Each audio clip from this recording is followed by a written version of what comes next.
lool jéego yi ngay nekk di ko dox ci culture bi. ndax man j'aime tout ce qui est culture. oui. mais Simon yow on se xamante nañ sama grand nga. mais ñëpp xam nañ ne da ngaa démissionné ci xeex bi. démission bi nga ci démissionné nag. loolu xëy lan mooy xeex bi ci yow. combat bi. waaw mooy li nga xam ne amoon na fi jamonoy Macky Sall. comme lu ñu doon xeex dem par principe ak conviction.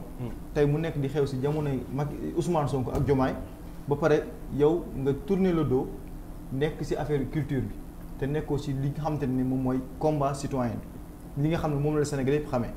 nga baal foofu sànq dama la déglu. non foofu il faut ma teg fa point. xam nga lu tax non dama lay expliquer rek xam nga jamonoy Macky Sall lan moo fi amoon tamit. daal ci classe yi xam nga lan moo fi amoon. Christophe Colomb a découvert l'Amérique.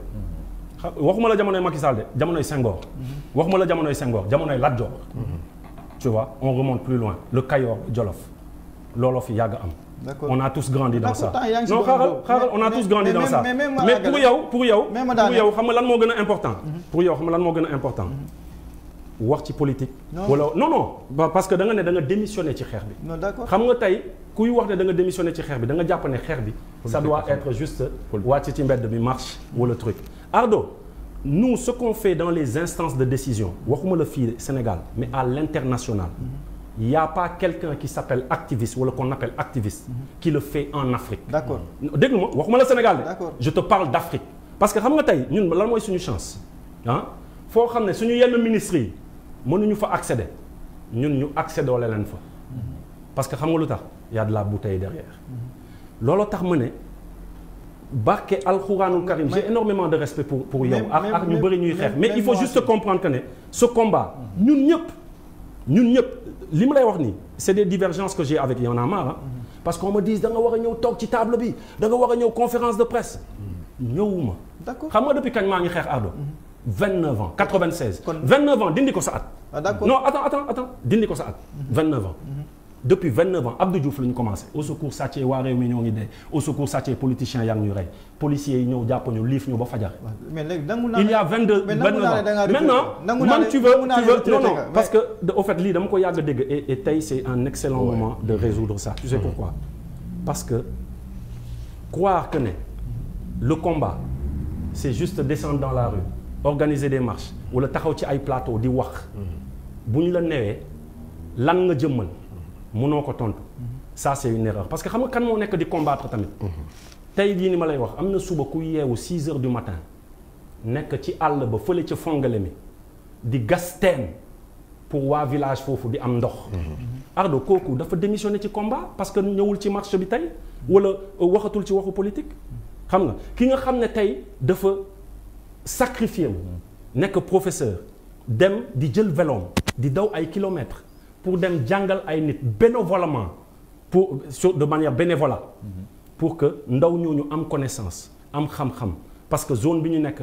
amuñu professeur zone bi ñu nekk ki nga xam ne tey dafa bàyyi cabinet taal otoom dem ci ay saraya di joxe consultation gratuite pour ay dames yu amul gynécologue et cetera kon kooku tamit dafa démissionner combat loolu tax ma ne il faut pas faire cette erreur ndax xam nga lu tax su ma daanul doo bëgg a xam lan doo mën a xam lan laa doon wax xam nga lu tax c'est-à-dire que man da nga may nangul ne tu as pris du recul mun nga ma nangul loolu j'ai pris du recul non j'ai décidé de ne plus être dans une masse bi nga xam ne nous tous on fait la même chose pour man aujourd'hui là où Thiat est Simon n'a pas besoin d'y être. Simon même ma àggale sama pensée xam nga fan laa doon jëmee ak yow. si combat de principe ak combat de conviction bi nga xam ne tey amaana ñun yow man ci nga ma yar ba daan nekk sa wet manifestation aar lu ñu bokk manifestation kii 2016. référendum. manifestation 2011. ak F24 ak yooyu doon ànd. ma daan nekk sa wet nga daan taxaw place de l'Obélisque ñu la daan jàpp dama jàppale combat yu ñu doon combattre lan la. 2 poids 2 mesures justice sélective justice kii dépendant loolu noonu ba tey dafay kese dégg ma ak am na yeneen exemple non mais il faut nga yàggali ko d'accord non su ma NTS nouveau type de sénégalais citoyenneté ci la bokk loolu li ñu fi xeex lépp citoyenneté ci la bokk d'accord li ñu fi xeex bëri na man mii li ñu fi xeex yëpp man mënu ma ko citer léegi dafa am loo xam ne dafay am lu concret gis nañ fi Barthélémy Dias élection législative moo ko Ousmane Sonko daal di taxaw ba muy wax naan ay ministre de la justice man maay kilifaam su ma ne ko jàppal diw day dem jàpp ko ñu teg ci dara ñu dem jàpp 80 et quelques personnes garde corps Barthélémy Dias tëj leen ci kaso bi ñu gis ñu nga xam te ñu jàpp leen gisuñu si ñoom benn arme ñu gis ñu xam te ñoo àndoon ak Ousmane Sonko ñu yor ay armes à feu yor jaasi ànd ak cortège Ousmane Sonko ba pare ñu gis ñu dem vandaliser siège Barthélémy Dias ak Khalifa Sall amul kenn kuñ ci jàpp ñu ne kat ku bokk si waa Pastef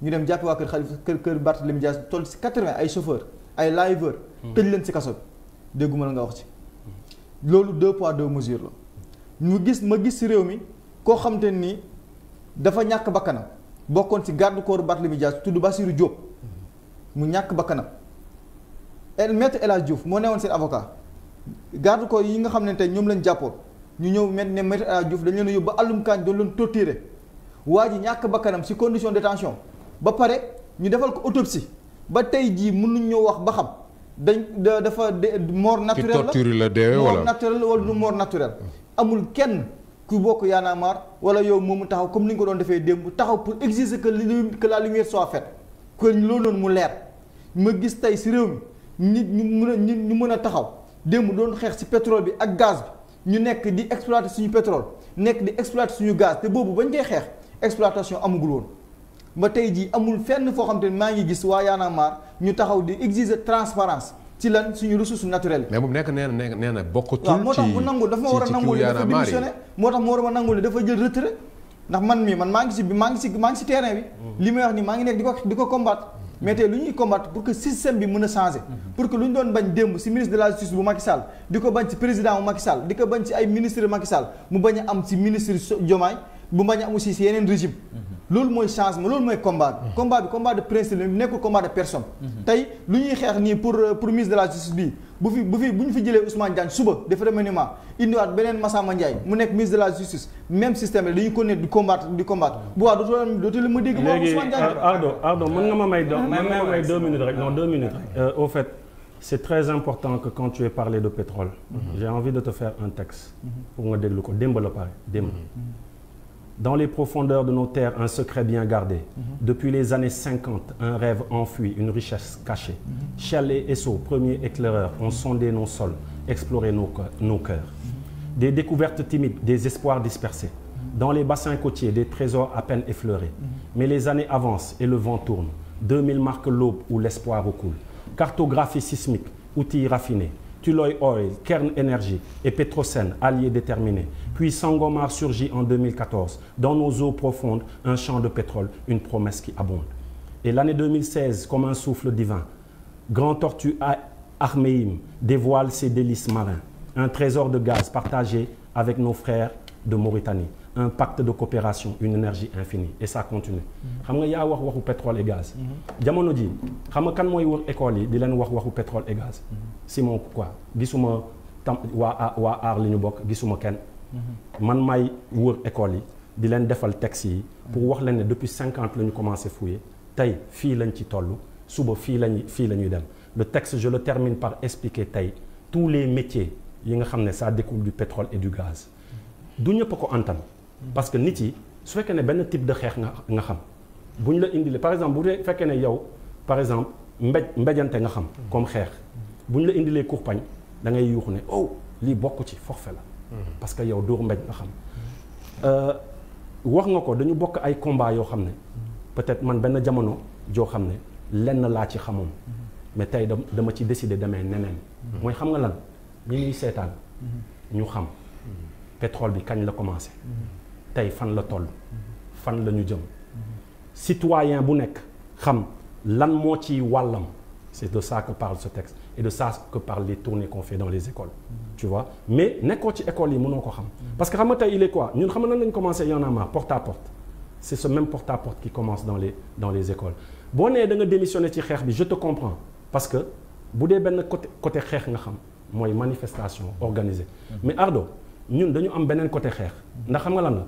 jamono biy dëkk bi di tàkk muy métti sur le plan international c'est nous qui faisions les portes bu ñu doon dem ay Élysée di fa dugg nit yi naan ay oui on nous dit que votre Ousmane Sonko c'est un terroriste ñu taxaw ne c'est pas vrai mais allez lui parler vous allez voir si c'est un terroriste gars yi jàgg seen billet ñëw dem seeti ko tu vois yeneen ak yeneen yoo xam ne xaju fi mënuñu ko wax parce que xam nga lu tax le Simon d'avant xam nga nan la doon def taxaw déballer Ardo ñoo def lii ñoo wax lii je te donne juste un exemple de texte pour que nga comprendre que ne xeex yi dafa bëri façon maintenant nag tout le monde n'a pas les capacités intellectuelles wala un certain degré pour comprendre que ne xeex yi dafa divers ndax xam nga lu tax ñun bu ñuy xeex xam nga ban chance la ñu am à différence avec cette nouvelle génération qui arrive ñun on disait jamais à ñoom Alioune Tine bi nga xam ne lu ñu daj ci xeex bi dans les années 60 68 ñun dajuñu ko ñoom père pas Amath Dansokho lu ñu daj ñu lay teg ci ay chaises yoo xam ne dañ ko doon tàngal ak gaz ci suuf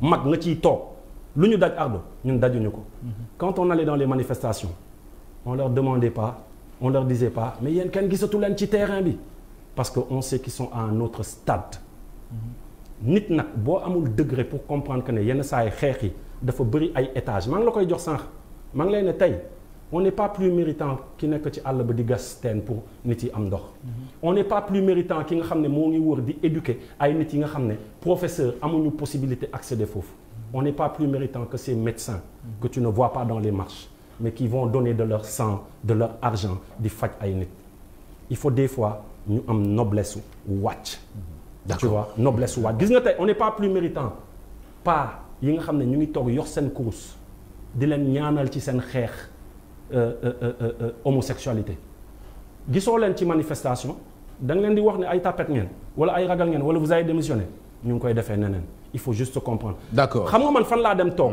wax waxu homosexualité.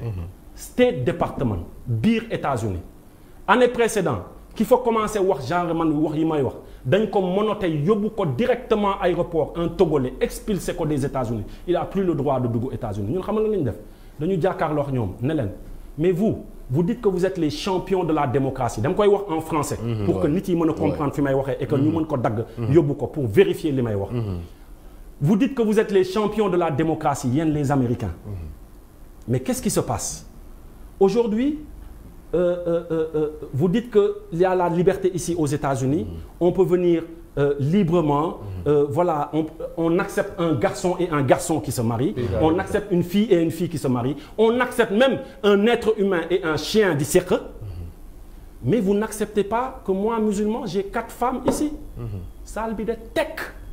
ñoom xumaan ñu ngi ci salle bi ñoom grand Baro ñu ngi ci salle bi ñëpp a ngi woon ci salle bi salle bi ne tekk ma ne vous venez nous dire que dans nos pays on doit faire par force l'homosexualité xam nga ñu voter une loi qui l'accepte alors que vous ne savez pas comment marchent nos sociétés on a tout le temps vécu avec l'homosexualité ça n'a jamais posé de problème ñi nga xam ne ñooy ñëw di wax ak président yi ñun moom la ñu dem jàkkaarloo wax tu vois je le dis je crois pour la première fois ci plateau parce que il faut que tamit sénégalais yi comprendre maintenant am na ñoo xam ne dañ leen castré ah li may wax ni ils ne peuvent pas comprendre xam nga lan la ñuy jàpp gars yi dañu démissionné tapet c'est légitime tu es dans cette cage yéen a ngi koy dégg tu es dans cette cage si tu es dans cette cage on te laisse dans cette cage mais un jour viendra tu sortiras de la cage billahi d'accord et c'est là que tu comprendras que ne nit yi ils n'ont